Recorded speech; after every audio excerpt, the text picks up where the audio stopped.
on est ensemble jusqu'à 18 h avec, parce que l'horaire de fin n'a pas changé, avec David Dufresne. Vous avez parlé d'entre-soi.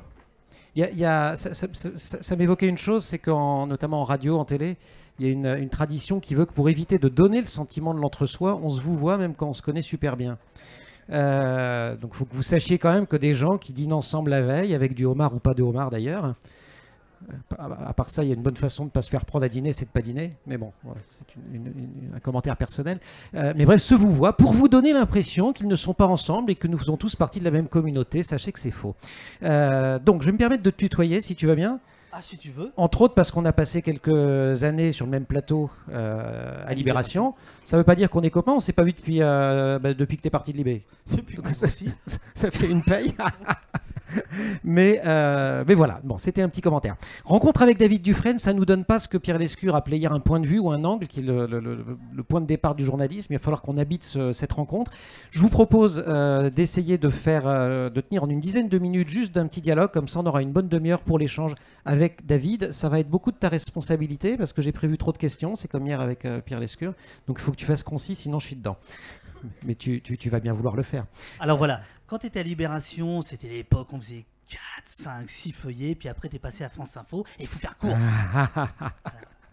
Voilà pourquoi tu sais que c'est faux, quand je suis parti, je suis allé sur France Culture aussi. Ah merde. Et même sur France Musique, je faisais 2 heures, figure-toi. Et je trouvais toujours ça trop court, je gagnais une demi-heure par an. À la fin, ils m'ont viré. Sylvain Gire, qui est un collègue, je crois, ami de longue date, te décrit en disant que tu es un geek, un archiviste, un encyclopédiste, quasi obsessionnel sur le punk rock, les situationnistes, le rap, le net, mais que tu es capable aussi de tout lâcher. Est-ce que cette définition te va aussi bien que si je t'avais présenté en disant que tu es écrivain documentariste, que tu as fait Allo Place Beauvau, que tu vas publier dernière sommation chez Grasset en octobre, et que tu adores, dis-tu sur Twitter, Pigalle, Brel, le punk rock et les contrefilatures. Oui, tout lâcher, absolument, quitte à revenir.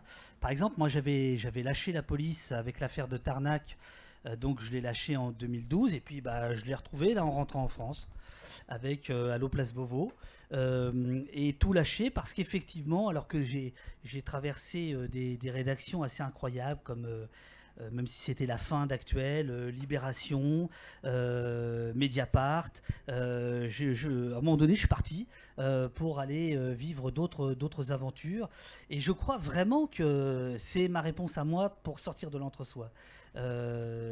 Voilà, cette idée, effectivement chère à Jacques Brel, j'en ai parlé tout à l'heure, d'aller voir, de constamment aller voir, de tout remettre en jeu. C'est le côté punk, c'est le côté on y va, quoi. 3, 4 et puis c'est parti. Ça donne ce que ça donne et puis on change. Archiviste, oui, parce que en fait, même si je crois beaucoup... Ah oui, il faut que je fasse court. L'histoire a son importance, voilà. L'histoire a son importance, donc c'est bien de savoir, par exemple, quand on s'intéresse à Christophe Castaner, de quoi il est issu, quelle est en fait l'histoire du maintien de l'ordre français depuis 68 et depuis la Deuxième Guerre mondiale et puis encore avant, parce que ça explique bien des choses. Voilà, donc archiviste et geek, voilà, c'est le chaos, quoi. On va pas faire court pour le plaisir, c'est aussi pour que tout le monde ait le temps de te poser des questions. Ouais. Allo Place Beauvau sur la genèse, puisque c'est intéressant de savoir d'où on vient. Tu as écrit, donc je crois que ça démarre le 3 décembre, hein, la première vidéo que tu vas relayer. Est-ce le père qui pleure en moi? Le premier signalement concerne un lycéen bordelais, la vidéo d'un adolescent à terre touché au visage par un tir de LBD 40 et d'un policier qui demande à ses camarades « ferme ta bouche ». Et donc ça démarre, dis-tu, entre indignation et lancement d'alerte. 2 mois après, tu es hébergé sur Mediapart. Peu de temps après, tu reçois le Grand Prix pour ce travail du journalisme 2019, ce qui pour un non-journaliste est plutôt croquignolet. En quoi, pourquoi, Allo Place Beauvau, ce ne serait pas du journalisme? Ah non, mais justement, c'est du journalisme, mais quand je disais je suis pas journaliste, je veux dire par là que j'ai une telle défiance de ce monde-là que j'ai tellement aimé et qui m'a tellement déçu que j'ai du mal à même si j'y ai plein d'amis et même quelques ennemis qui ne sont pas ici mais qui sont là-bas que je vais peut-être croiser tout à l'heure. Je vais vous mettre sur la voie. Certains, je les ai croisés dans certaines rédactions dont je vous ai parlé avant. Ça vous fait une belle jambe, mais enfin... Euh, Rappelle-moi, attends, excuse-moi, ta question. En quoi j'étais en train de penser à mes tu aimes à te définir en disant je ne suis je- plus journaliste. Oui, voilà. Et Non, quand même, mais- Allo Place Beauvau, si on retient Non, des mais voilà. définitions assez communes du journalisme, Alors, pardon, après- mais si ça, Non. c'est pas du journalisme, c'est quoi du journalisme Alors, quoi? D'aller après- chercher l'info, de la après- vérifier, de la recouper, de la mettre en Voilà, c'est ça. perspective. Bon. Après, il y a des réflexes. Et puis, parce qu'au départ, pourquoi j'ai dit ça? C'est parce qu'au départ, effectivement, c'était une réaction de citoyens, de lanceurs d'alerte. C'est-à-dire que j'étais sidéré par deux choses. La première, c'était la violence policière, qui était démente, mais démente. Par rapport justement à la doctrine que je connais pour avoir fait des bouquins ou des films sur le maintien de l'ordre.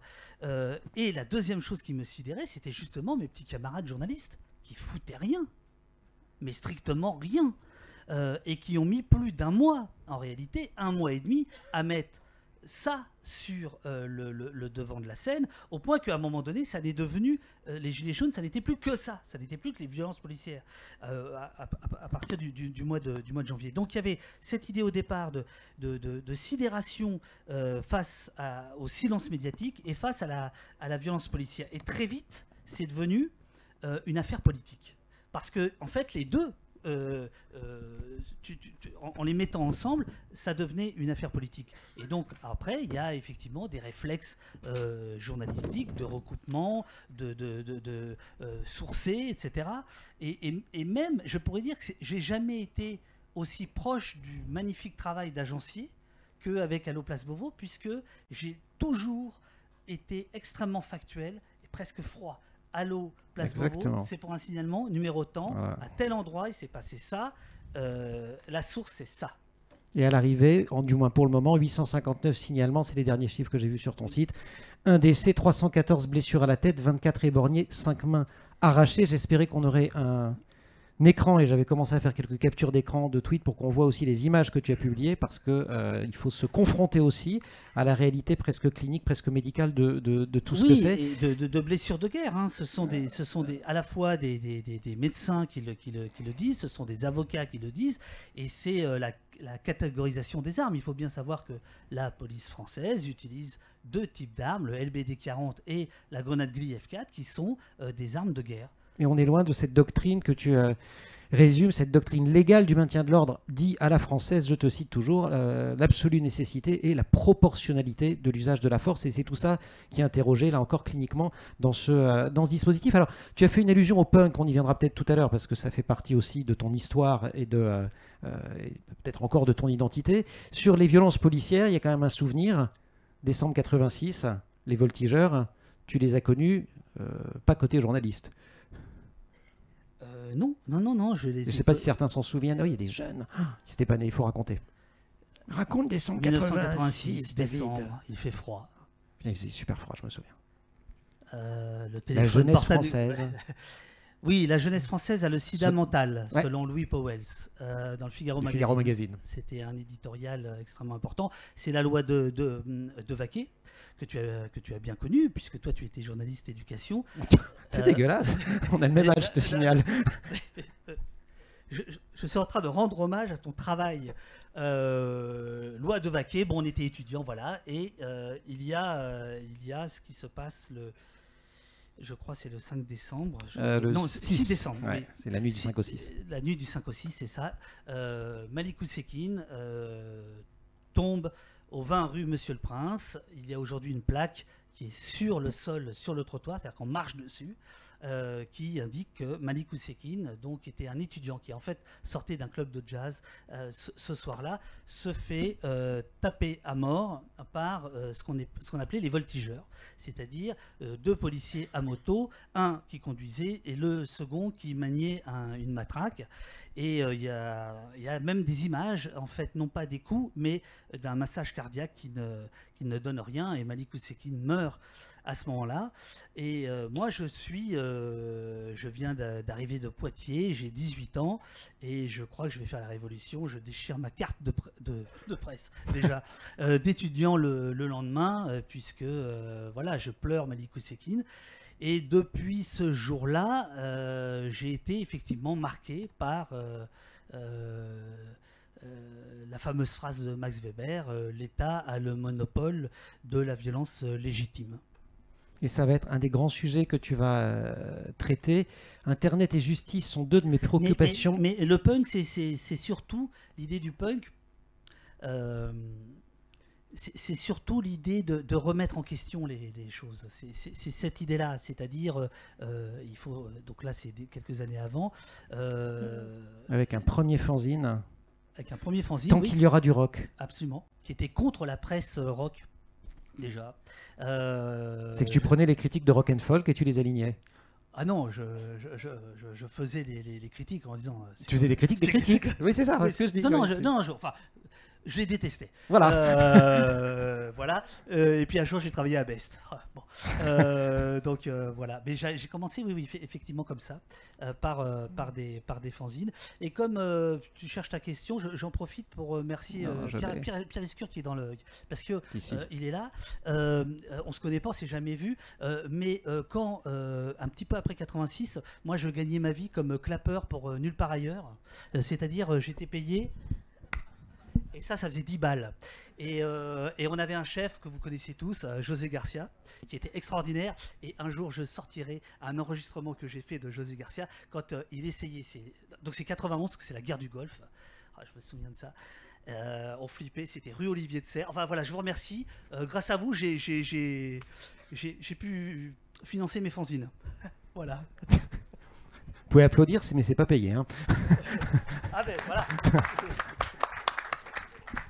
Ça va nous coûter une fortune. 91, 95, la grande aventure, donc l'autre, ce que je m'apprêtais à citer, c'était toi-même, quand tu dis Internet et justice, sont deux de mes préoccupations majeures. Donc on a vu cette préoccupation de la justice qui émerge extrêmement tôt, extrêmement jeune, la remise en cause des choses telles qu'on les présente, c'est le fanzine, c'est le punk, décembre 86, les violences policières, la violence d'État.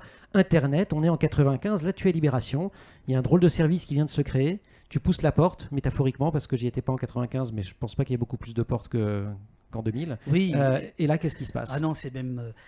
c'est un tout petit local, mais tout petit, grand comme le camion. Et c'est fermé à clé. Et on m'ouvre la clé. Laurent Mauriac et Frédéric Filiou me donnent la clé, j'ouvre le truc, ils me disent vas-y, tu peux rester. Et il y a un modem.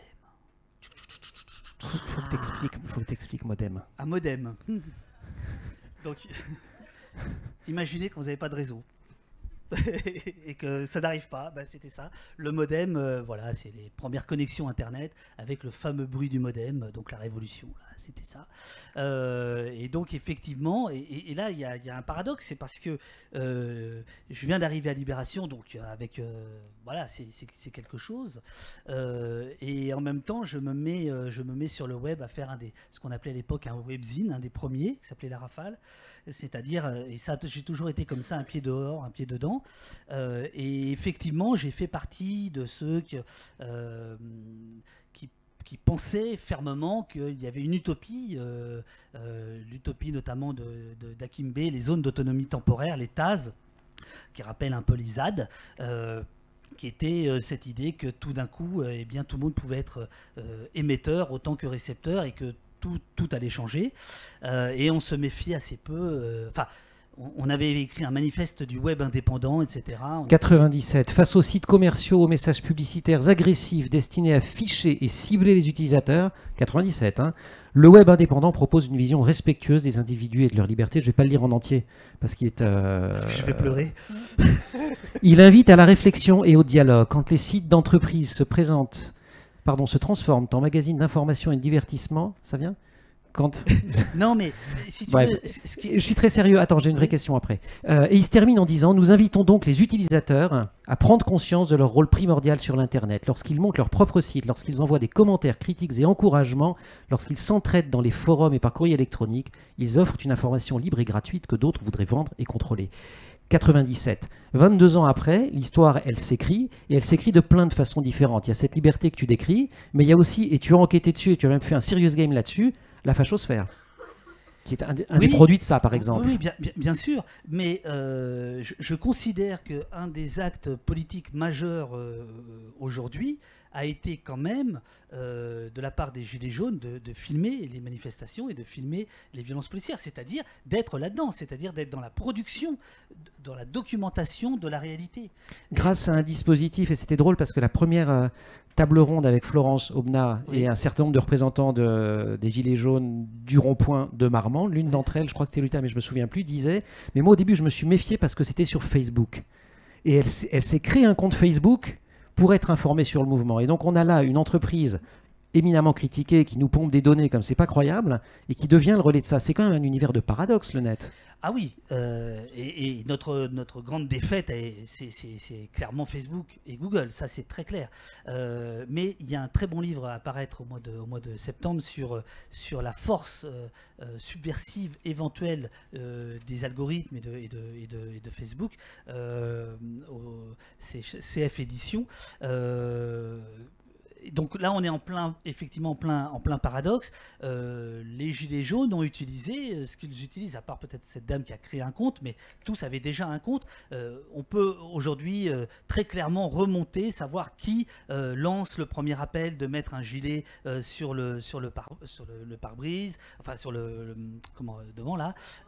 Comment tableau de bord, c'est ça, sur le tableau de bord, la fameuse vidéo coup de gueule de Jacqueline Moreau, etc. Moreau en novembre et ainsi de suite. Donc effectivement, le Facebook a été utilisé de la meilleure façon qui soit, mais il est très clair que par rapport à ce qu'Internet a symbolisé pour nous, on est dans une défaite absolue que et ça soit totale, passé sur Facebook.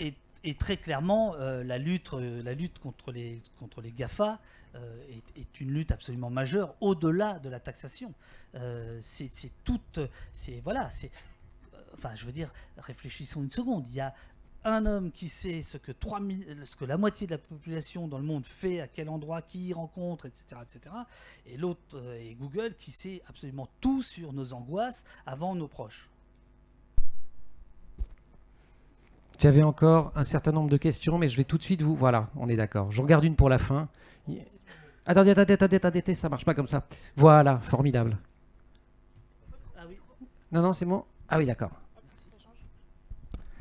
Bonsoir, monsieur. Très bref, en 6 mots, est-ce que tu peux nous parler de Castaner? En 6 mots, c'est la question ou... Ah, d'accord.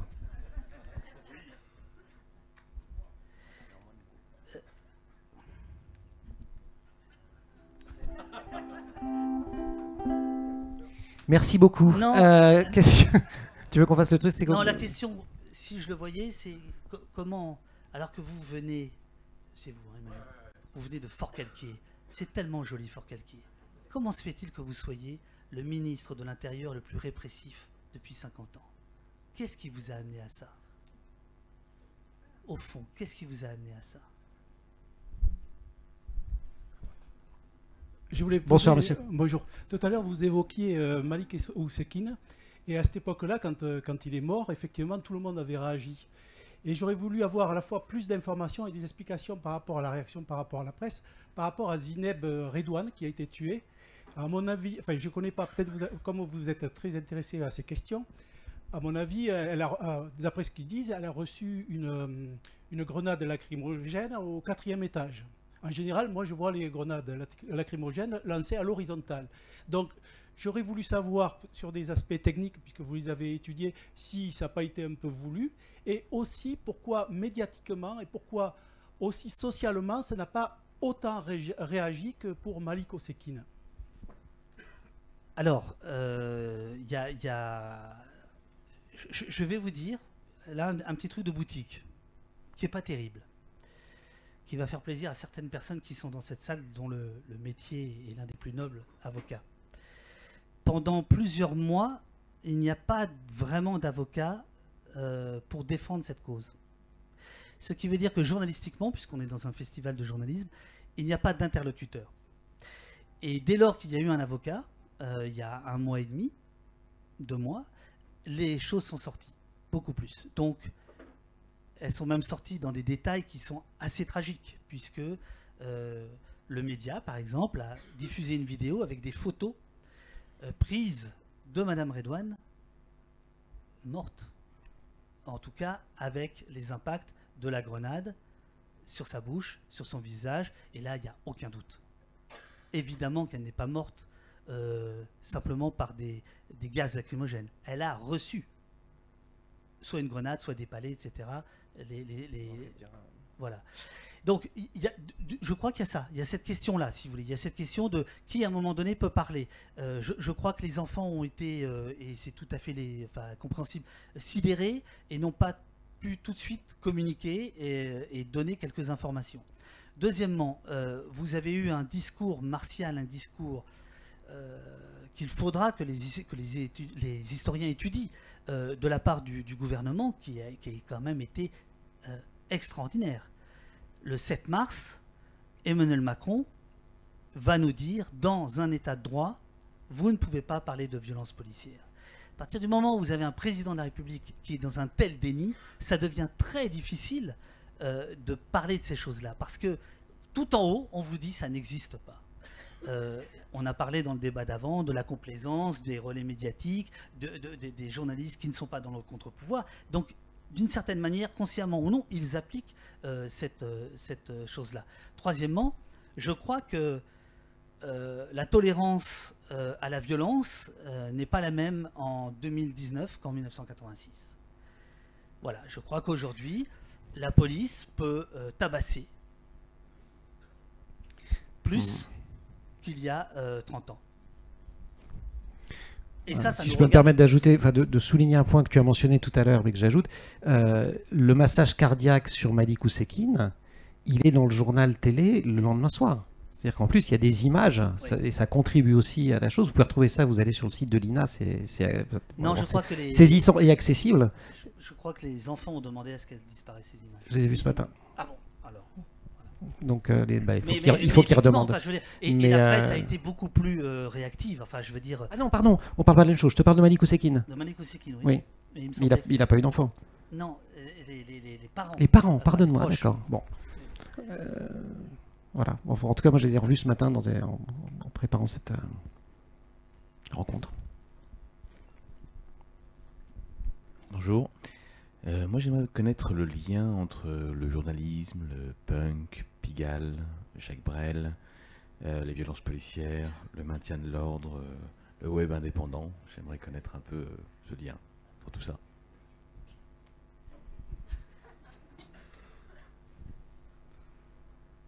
Le désordre.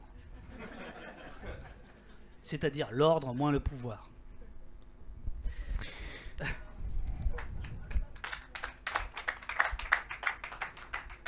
Il n'y a pas un truc autour du... Préparé, hein. Non, mais chapeau. Il n'y a pas quelque chose aussi autour... Alors moi, je me disais que si surveiller et punir, si le titre n'avait pas été pris, tu t'en serais bien emparé un jour. Parce qu'il y a quand même quelque chose autour du confinement, des univers confinés. Quand tu arrives à Libération, si je ne me trompe pas, c'est un travail sur le métro au départ.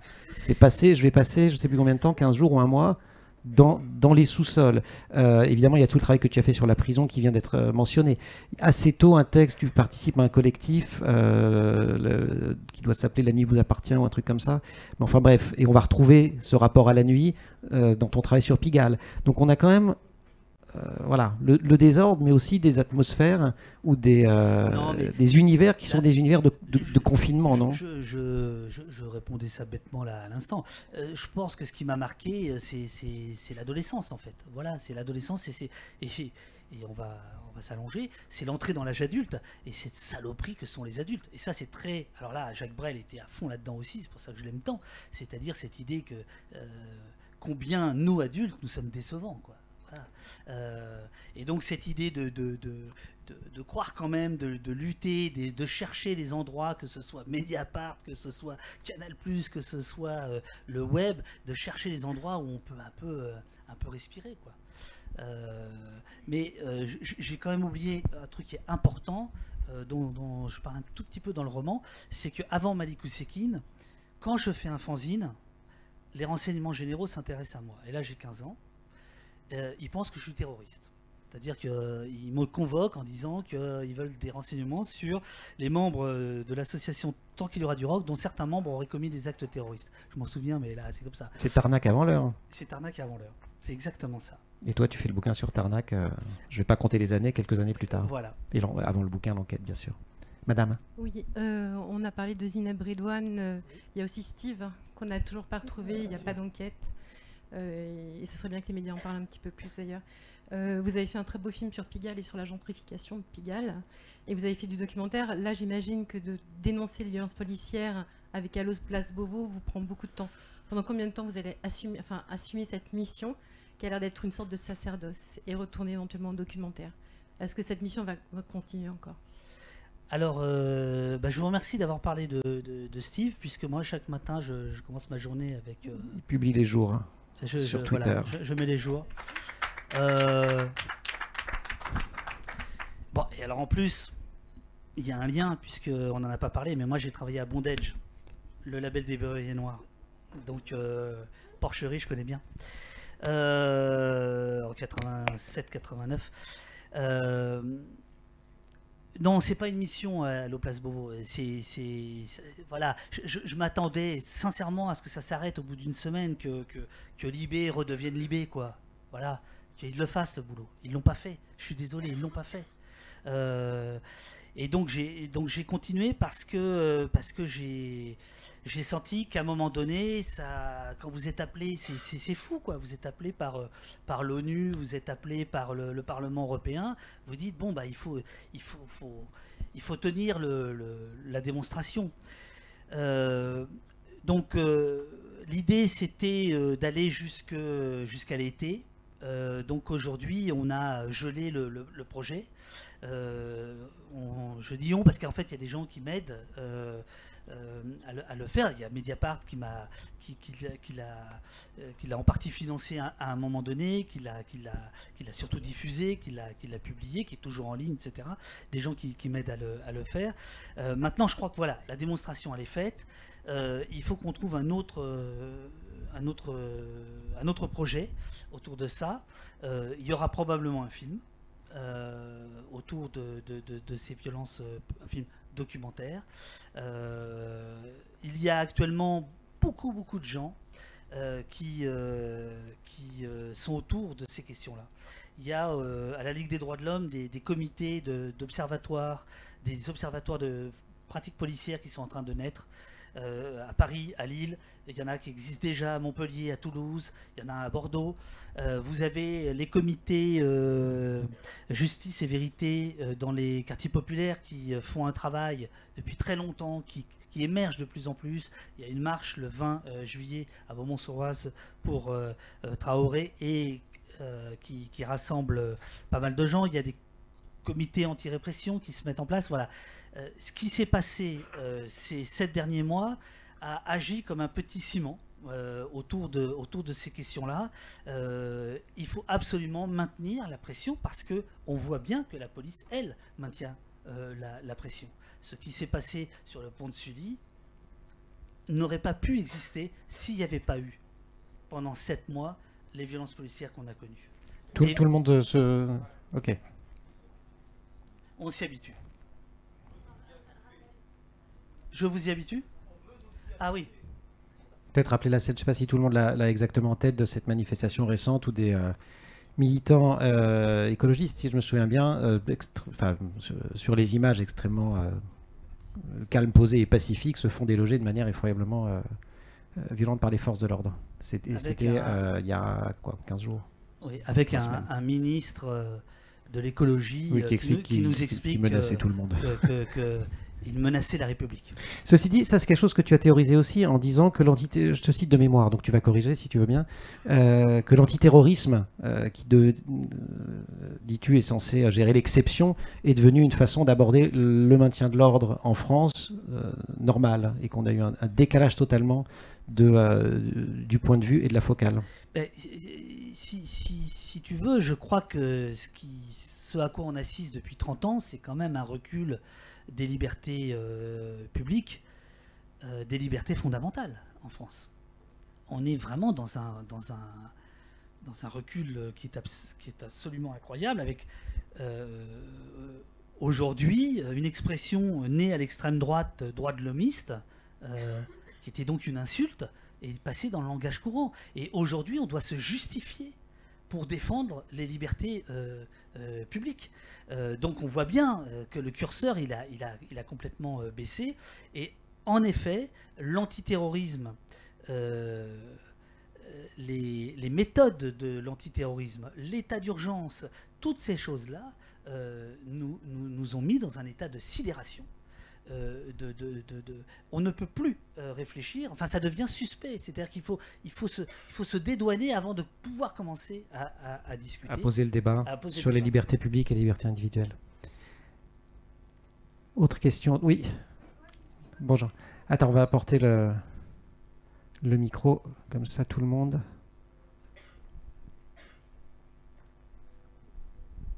Merci beaucoup. Et oui. Bonjour. Bonjour. Sur ces violences policières, j'ai l'impression qu'il y a quand même un faisceau de causes. Effectivement, il y a visiblement au niveau le plus haut de l'État une complaisance ou une autorisation qui est donnée. Mais il y a aussi, j'ai l'impression, dans les forces de police, un déficit de formation, des horaires trop chargés. Enfin, on a l'impression que quand même tout ça, c'est possible. Parce qu'en haut, on autorise, mais aussi parce qu'en dessous, il y a des difficultés que rencontre la police dans le maintien de l'ordre tous les jours, et aussi peut-être une absence de formation sur ce qu'est un code de procédure pénale, ce qui sont les choses fondamentales qui nous concernent tous. Voilà. Vous avez au Danemark, où la relation police-population est la plus élevée en termes de confiance, et voilà. Un policier au Danemark est formé en 3 ans. En France, il est formé en 1 an. Effectivement, la question de la formation des policiers est absolument centrale. Il y a de plus un problème aujourd'hui, c'est moins attractif qu'avant. Le niveau baisse, comme tu aurais pu écrire, le niveau baisse. Ce sont des syndicats de police qui me le disent, qu'effectivement aujourd'hui on prend des policiers avec des niveaux inférieurs, etc. Et vous avez même des officiers de police judiciaire qui s'inquiètent sur comment vont être dressés les procès-verbaux d'enquête par la suite, etc. Mais trêve de galéjade, il y a une souffrance chez les policiers. Les suicides, des millions d'heures supplémentaires qui n'ont pas été payées. On a, pour ce qui est du maintien de l'ordre, une utilisation des forces, d'une partie des forces qui sont ni formées, ni entraînées, ni équipées pour faire ce qu'elles font.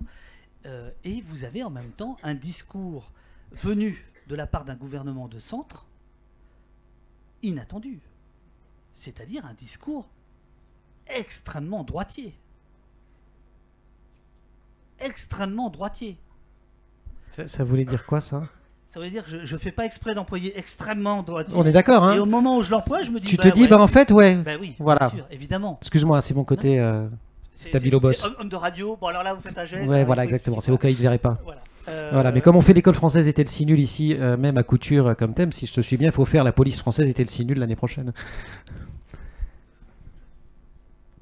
Oui, bonjour tout le monde. Déjà, moi je voulais te remercier. Voilà, pardon. Bonjour. Moi je voulais te remercier déjà parce que tu as été peut-être la première personne à vouloir parler de ces violences policières, alors qu'on le dénonçait déjà depuis un petit moment dans les mouvements, puisque en effet on était présent et j'étais présent, puisque voilà, je ne l'ai pas mis aujourd'hui, mais pour des raisons bien personnelles, parce qu'on n'a plus le droit de le mettre, et si on le met, on a des sanctions bien particulières, donc voilà, on n'a peut-être pas les mêmes possibilités de se défendre, donc on fait plus attention nous et on s'exprime différemment. Mais déjà merci. On entend régulièrement le mouvement, c'est fini, l'été arrive, les gilets jaunes ne sont plus là, on les a tous dégagés des ronds-points, ils ne vont plus dans les villes. Je voudrais savoir déjà toi, qu'est-ce que tu penses personnellement, si tu as envie de le dire, de ce mouvement. Est-ce que tu estimes que ce mouvement doit perdurer malgré ces violences, et comment, pardon, j'ai pas entendu.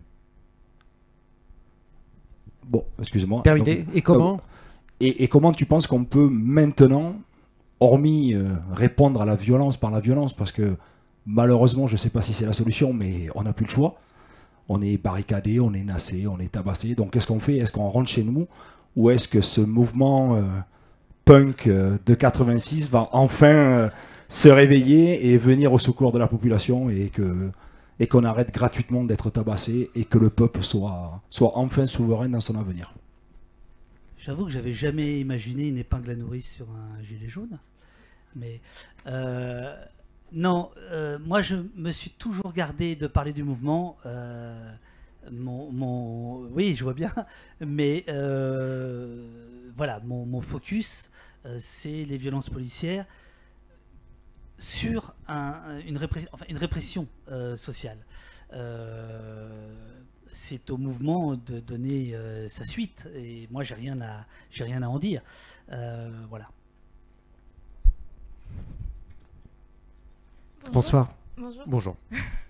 J'aimerais revenir sur votre compte Twitter Allo Place Beauvau. J'aimerais savoir s'il y a eu des discussions, des débats autour de la publication de certaines images choquantes, comme d'une main arrachée, voilà, qu'on a pu voir sur les réseaux sociaux. Débattu avec toi-même. Alors, je vais vous dire, c'est assez étrange. Je crois qu'il y a, je ne sais plus combien d'années, 15 ans, quand j'étais télé, je pense que il y a plein d'images que j'aurais pas passées, enfin qu'on aurait floutées, ou bon voilà.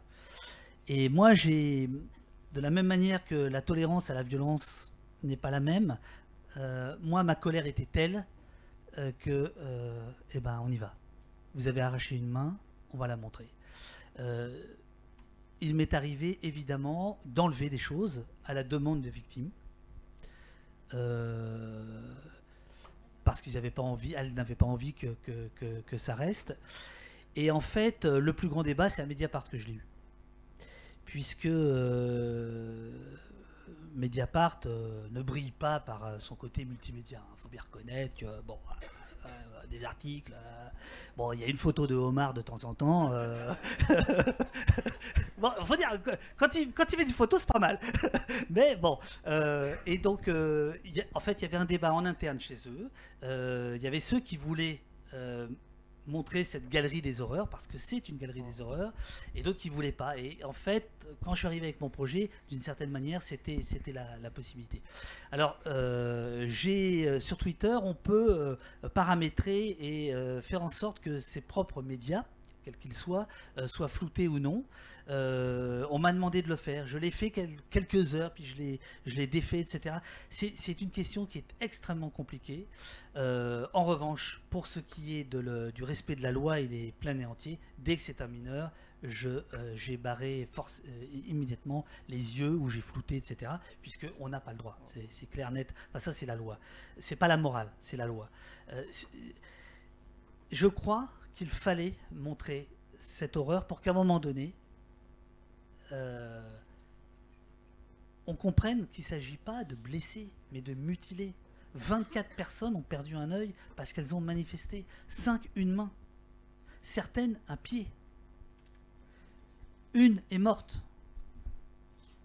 Aujourd'hui, il y a un garçon qui est dans la Loire. Parce que des policiers sont aujourd'hui dans des procédés, dans des méthodes qu'on a laissé faire. Hier au Panthéon, ça n'a pas l'air d'être terrible ce qui s'est passé. Ça a même l'air d'être très mauvais.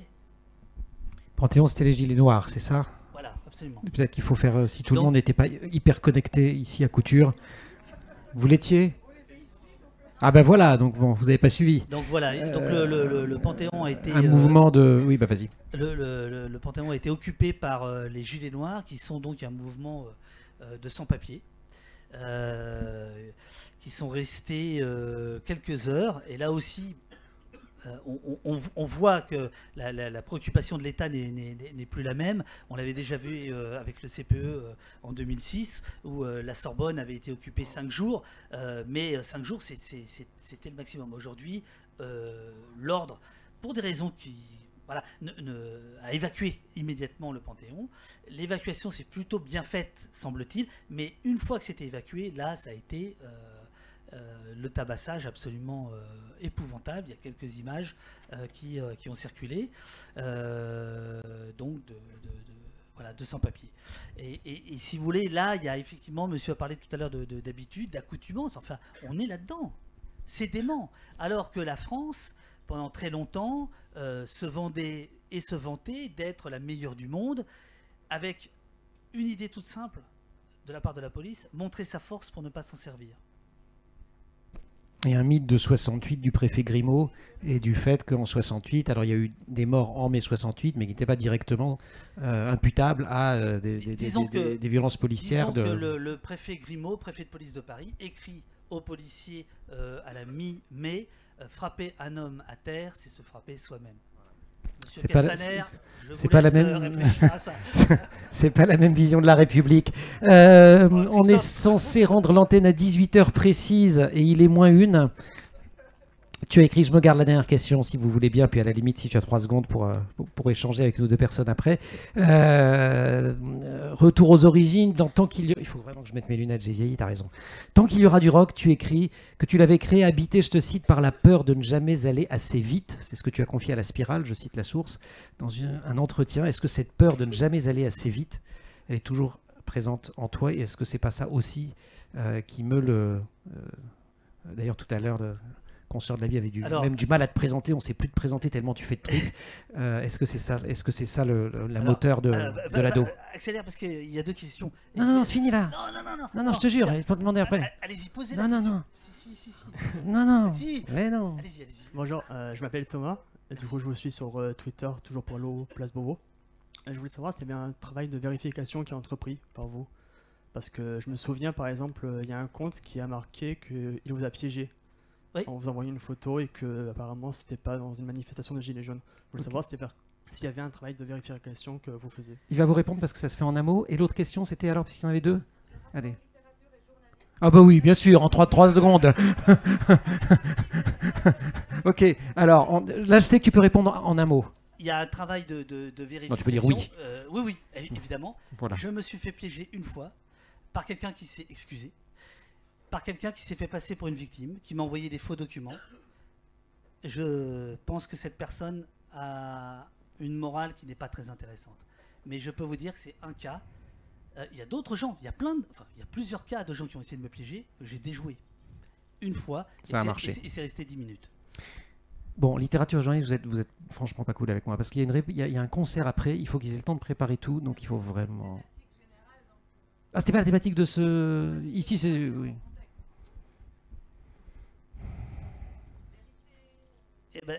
Non, justement, ça répond à ce que tu disais, c'est-à-dire que je pense qu'on peut, par rapport à l'interview dans La Spirale, où j'allais vite, aujourd'hui, là, je pense qu'on peut aller vite et en même temps prendre son temps. C'est-à-dire qu'en fait, aujourd'hui, pour moi, Allo Place Beauvau, c'est ça, c'est un sprint et c'est un marathon. Et la littérature, c'est prendre son temps. Et d'ailleurs, le prochain ouvrage de David Dufresne, Dernière sommation chez Grasset en octobre, ça n'est pas sans lien avec Allo Place Beauvau, mais me disais-tu, c'est un roman. Donc rendez-vous en octobre dans les bonnes librairies. Je voudrais qu'on remercie chaleureusement David Dufresne. Moi, je vous remercie. Merci beaucoup. Et bonne suite de festival.